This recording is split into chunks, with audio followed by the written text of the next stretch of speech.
O direito brasileiro é constituído por princípios. Eles funcionam como base do sistema jurídico e elemento integrador desse ordenamento. A importância dos princípios gerais do direito é inegável, pois são dotados de força normativa que dão sentido, orientam e suprem lacunas existentes quanto à aplicação e interpretação das leis. Um princípio muito importante e basilar na estrutura jurídica do Brasil é o do contraditório e da ampla defesa. Previsto no artigo 5º da Constituição Federal, este princípio exprime a garantia de que ninguém pode sofrer os efeitos de uma sentença sem ter tido a possibilidade efetiva de participar na formação dessa decisão judicial. E quando o assunto é direito de defesa, a advocacia é elemento essencial no processo. Essa é a temática da nossa conversa hoje. Eu sou Ana Paula Souza e começa agora o programa OAB Entrevistas.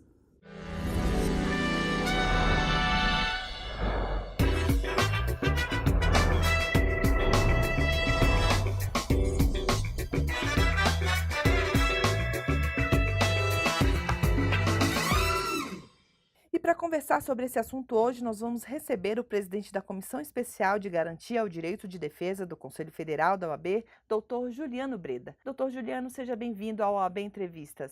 Dr. Juliano, eu queria que o senhor começasse explicando como que se fundamenta o direito de defesa. O senhor pode pormenorizar para a gente a ampla defesa e o contraditório? O direito de defesa, ele se materializa no processo de duas formas. A primeira é a chamada autodefesa, ou seja, o indivíduo suspeito ou acusado da prática de um crime tem o direito de ser pessoalmente ouvido pelas autoridades e por um juiz legalmente estabelecido como competente para julgar o seu caso a respeito da sua versão em relação à acusação que lhe é feita, bem como a defesa realizada pelo profissional da advocacia, que é denominada de defesa técnica, exercida em toda a sua plenitude e em todos os momentos do processo, desde a investigação no inquérito policial até o trânsito em julgado de uma eventual condenação, com todos os recursos inerentes à ampla defesa. E o contraditório é aquilo que nós denominamos na doutrina processual penal de ciência bilateral dos atos processuais. A justiça criminal não se concebe como legítima sem que, para decidir, o juiz ouça acusação e defesa, Ministério Público e defensor, no caso das ações penais públicas, o querelante e o querelado, no caso das ações penais privadas, para que a decisão judicial não seja tomada sem atenção aos argumentos das partes que se contrapõem na relação processual. Doutor Juliano, existe um temor hoje no Brasil relacionado ao enfraquecimento do direito de defesa. Por que o princípio da ampla defesa e do contraditório está ameaçado no Brasil, segundo a visão de alguns juristas? Nós temos, eu acredito, uma pressão sendo exercida muito fortemente sobre os nossos tribunais a partir dessas grandes operações que acabaram revelando para toda a opinião pública grandes escândalos na administração e grandes escândalos envolvendo toda a classe política brasileira. De outro lado, nós temos uma grave criminalidade. Nós somos um dos países com o maior número de homicídios dolosos do mundo e com aquilo que nós denominamos de cifra negra, ou seja, poucos casos sendo submetidos a julgamento. Isso compõe um caldo que acaba estimulando alguns discursos autoritários que apontam para a necessidade de flexibilização de direitos individuais, de direitos fundamentais, como se isso fosse a chave para a redução da criminalidade e para de uma certa forma, satisfazer aquele sentimento pessoal de justiça com uma prisão de pessoas famosas, e isso acaba, sem dúvida nenhuma, relativizando não apenas a curto prazo, mas o conceito, a concepção, os efeitos, a aplicação das regras que dão garantia e segurança para um processo justo. É como se as pessoas não tivessem uma noção, como o senhor explicou, porque às vezes quer uma pena endurecida para um determinado, um fato duro, um grande crime. mas elas não entendem que o cumprimento da lei, ela é tanto para um fato duro como para um fato pequeno, que existe todo um processo. E às vezes se você muda para um, você abre um precedente para mudar para outro. E é talvez isso que gere esse enfraquecimento do direito de defesa, porque você perde os parâmetros. E lembrando sempre, a sua colocação é perfeita, mas lembrando sempre que qualquer sistema constitucional das democracias no mundo assegura talvez o princípio mais importante de todos, que é a presunção de inocência dos cidadãos. Quando nós estamos tratando de uma investigação ou mesmo de um processo ou até de uma condenação em primeira instância, por um caso grave, nós temos que considerar aquele cidadão inocente. E mesmo nos casos em que há, por exemplo, confissão ou colaboração, hoje nós estamos vivendo uma experiência grande das colaborações premiadas, onde há materialidade realmente, a autoria indiscutível da prática de um crime, mesmo assim o processo é fundamental para se aferir a pena correta e proporcional e razoável para aquele fato. Portanto, todas essas garantias compõem uma exigência do sistema de justiça. E a flexibilização pode levar à condenação de um inocente, que ocorre diariamente, não só no nosso sistema, mas como ocorre no mundo inteiro. É, infelizmente, um dos ônus da justiça criminal, mas a condenação de inocentes ou a punição desproporcional, fora da razoabilidade, ocorre especialmente nas situações e nos momentos de grande clamor popular. É por isso que, quanto maior o clamor, quanto maior a gravidade, é necessária a combatividade do advogado e muitas vezes da ordem, que não é compreendida nesses momentos, para dizer que mesmo nos casos mais graves é necessário fortalecer e exigir o respeito às garantias fundamentais do processo penal. E realmente uma das consequências, o senhor falou, a gente vai citar agora, situações que aconteceram no Brasil, e acontecem sempre, de pessoas que ficaram presas ou foram condenadas por erros de apuração ou intransigência de alguma autoridade, policial, judicial. Então, ou seja, a gente tem no Brasil essas situações, né, de condenações injustas, de prisões injustas, e não existe um dado, né? Eu pesquisei, não existe dado nem do DEPEN e nem do CNJ da quantidade, né, de prisões sem prova, sem necessidade. Mas eu encontrei um dado específico e eu queria trazer para exemplificar aqui para a gente, do Rio de Janeiro. Eu encontrei um levantamento realizado pelo Instituto Sou da Paz, em parceria com o Centro de Estudos de Segurança e Cidadania da Universidade Cândido Mendes, que mostra uma estatística no estado do Rio de Janeiro, no ano de 2016, das 7.734 prisões, 10% delas foram desfeitas por falta de prova. O que é necessário? O que tem errado que precisa ser corrigido no sistema? Essa é uma questão muito complexa, porque ela diz respeito, em primeiro lugar, a uma necessidade de maior investimento na inteligência das investigações. Nós estamos hoje discutindo, por exemplo, a situação da intervenção no Rio de Janeiro, o problema da grave criminalidade que está vencendo o Estado, e nós acompanhamos a evolução desses problemas relacionados à segurança pública e à criminalidade, e nós não percebemos um trabalho duradouro, um trabalho de base de inteligência nas investigações. E isso acaba refletindo de duas maneiras.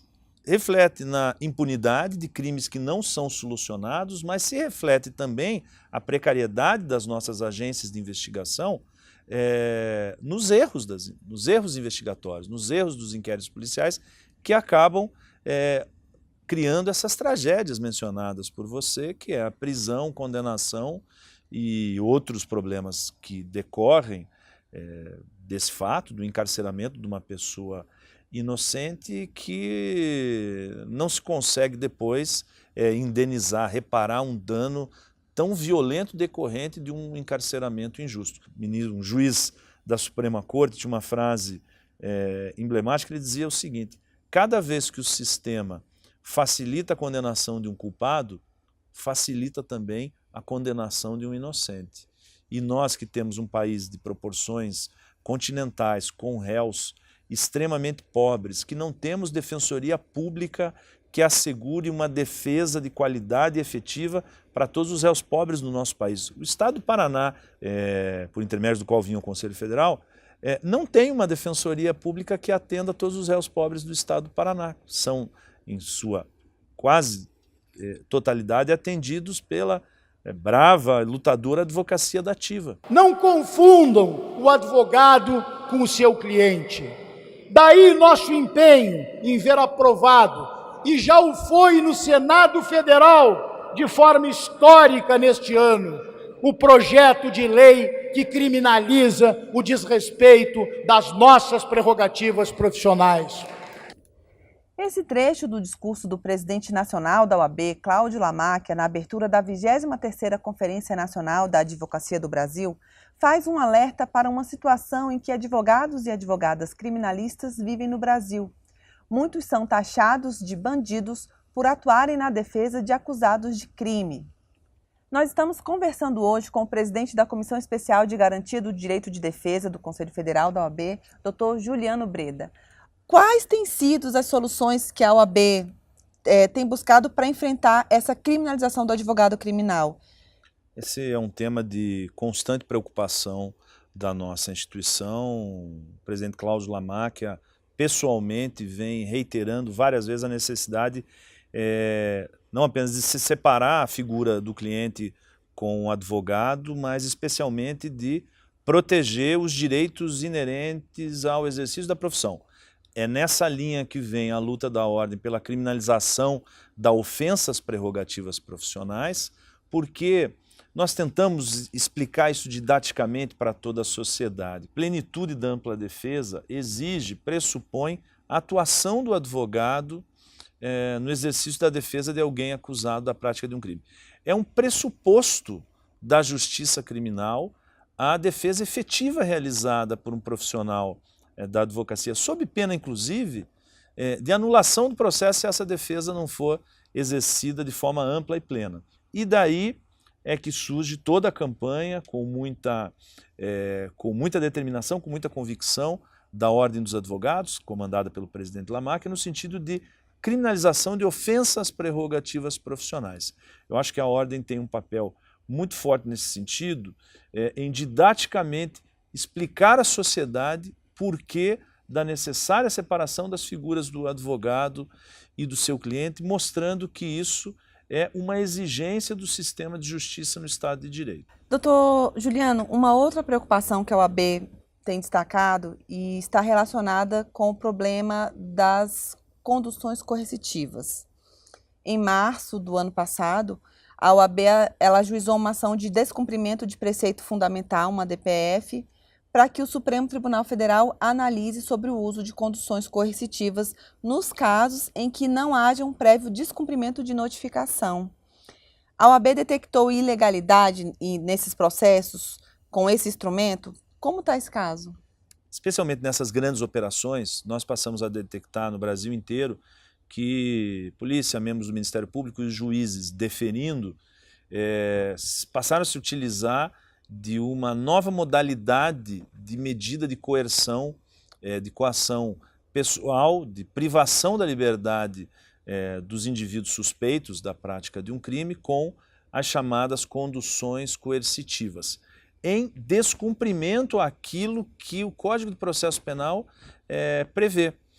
O nosso CPP estabelece as hipóteses de privação de liberdade dos indivíduos suspeitos da prática de um crime, ou seja, a própria condução quando houver descumprimento de uma notificação anterior e prisão temporária e prisão preventiva, todas evidentemente com os seus requisitos muito bem ali delineados. Mas os juízes passaram a deferir uma série de conduções coercitivas, nós vimos centenas e centenas de conduções coercitivas em todo o Brasil, ferindo as hipóteses legalmente estabelecidas pelo Código de Processo Penal e, em decorrência disso, evidentemente, também em infringência às garantias fundamentais do devido processo legal. No caso, como as conduções coercitivas serviam para colher a versão da defesa dessas pessoas, com infração ao princípio constitucional da presunção de inocência e do direito de não produzir prova contra si mesmo, que a ordem foi ao Supremo Tribunal Federal para sustentar, e essa é uma tese acadêmica, que as condições coercitivas ofendem o princípio constitucional da presunção de inocência, o direito a não produzir prova contra si mesmo, mas se o Supremo entendesse que havia a possibilidade de manutenção das condições, que elas fossem deferidas apenas nas hipóteses que o Código de Processo Penal prevê. Essa questão das ilegalidades das condições coercitivas, tal como determinadas nas grandes operações, é de uma importância simbólica, paradigmática nessa luta de reforço das garantias fundamentais. Doutor Juliano, outro tema de ação da OAB no Supremo é o início do cumprimento da pena com a condenação em segunda instância sem o trânsito em julgado. A OAB, ela entende que essa prisão no segundo grau atrapalha a defesa do réu nas instâncias superiores, compromete um princípio da ampla defesa e do contraditório? O fundamento é basicamente o mesmo das razões pelas quais a OAB foi ao Supremo no caso das condições coercitivas. É exigir que o texto da lei seja respeitado. O artigo 283 do Código de Processo Penal afirma que o mandado de prisão só será expedido no caso de condenação após o trânsito em julgado. Esse artigo foi redigido por uma comissão de juristas que elaborou um projeto de reforma do Código de Processo Penal, e mais especificamente da parte das medidas cautelares, de modo também a atender a decisão que o Supremo tomou no ano de 2009, com o entendimento de que a prisão só poderia ser executada após o trânsito em julgado. Foi uma manifestação inequívoca do Poder Legislativo, no sentido de condicionar a expedição de mandado de prisão ao esgotamento de todos os recursos por parte do réu. Portanto, quando a ordem vai ao Supremo, vai para pedir que a manifestação inequívoca do Poder Legislativo seja respeitado, para pedir que os juízes não descumpram um texto do Código de Processo Penal que não ofende a Constituição de maneira nenhuma. Se nós temos, nós sabemos disso, grave problemas de criminalidade, problema na corrupção do nosso país, isso deve ser enfrentado. A OAB tem pedido um enfrentamento sério desse grave problema da criminalidade e segurança pública no nosso país.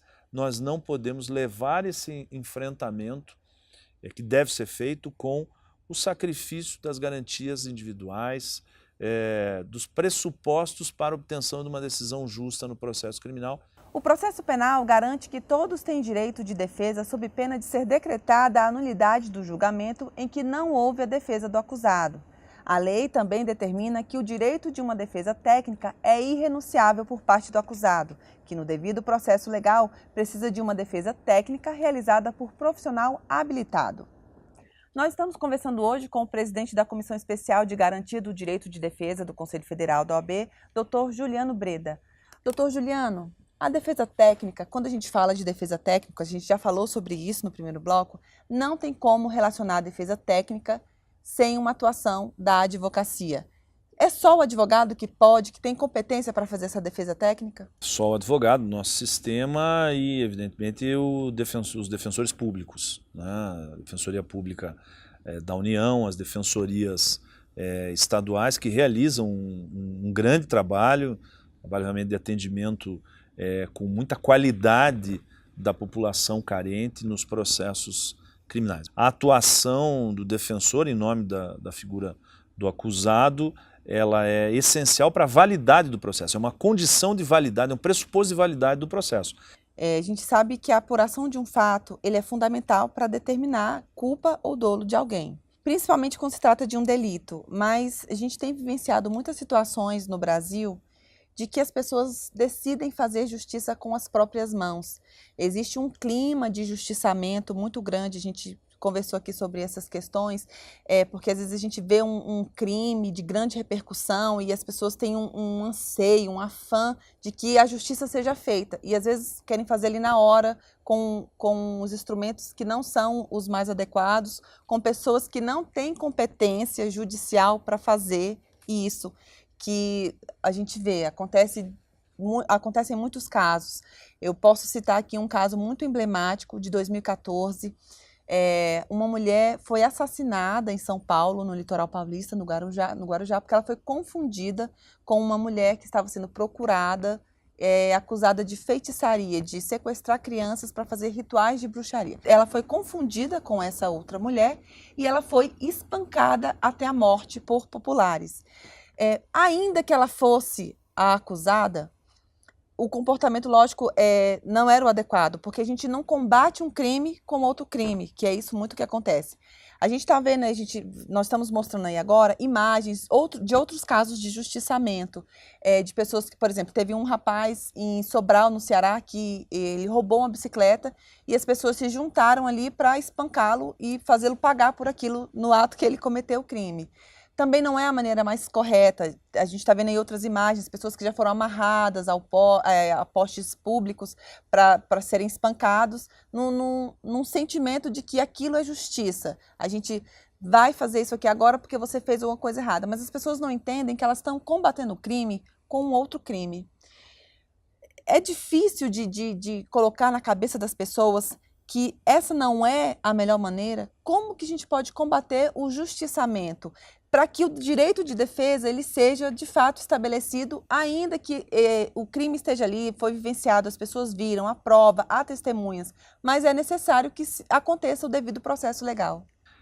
Esse é um fenômeno complexo. Os casos que você citou, Ana, eles dizem respeito a, geralmente, acusações de violência, acusações graves, muitas vezes relacionadas com uma vítima menor, casos de abuso sexual em que geralmente uma determinada comunidade se revolta, se indigna e o clamor popular é realmente insuflado por conta de um caso extremamente, supostamente ou aparentemente grave, e a comunidade reage voltando a uma atitude, né, pré-moderna, pré-civilizatória, que é a vingança privada.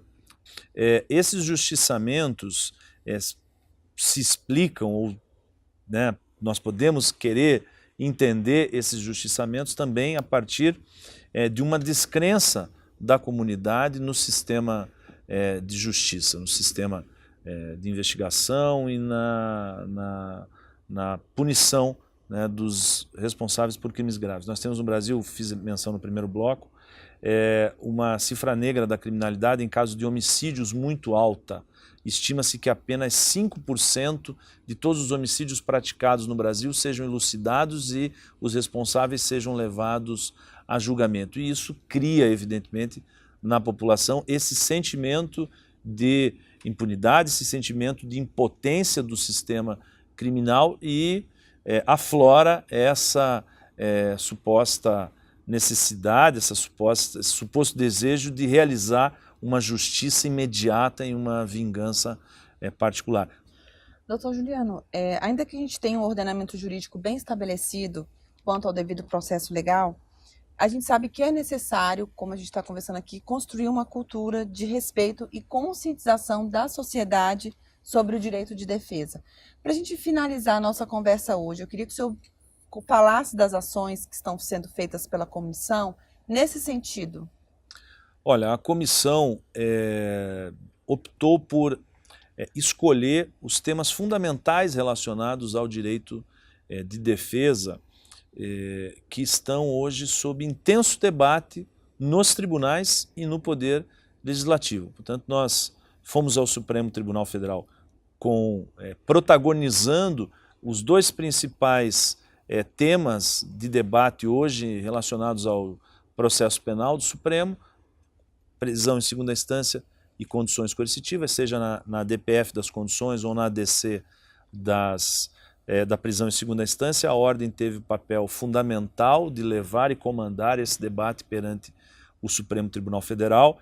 Tivemos uma atuação que eu reputo também como importante, comandada pelo presidente Lamáquia, junto ao Congresso Nacional, no sentido de impedir, no projeto das 10 medidas, a mitigação da garantia fundamental do habeas corpus, como estava previsto no projeto, a redução do uso de habeas corpus, que seria algo extremamente pernicioso para o direito de defesa e para as garantias muito, né, por isso. fundamentais do cidadão. Também nos posicionamos radicalmente contra a relativização que existia no projeto para o uso das provas obtidas por meios ilícitos. Nós adotamos uma postura de radical enfrentamento contra essa possibilidade e também a comissão afastou esse projeto, e a comissão tem permanecido atenta a toda e qualquer movimentação legislativa ou mesmo no Poder Judiciário que debate temas que possam atacar de alguma maneira a plenitude do direito de defesa.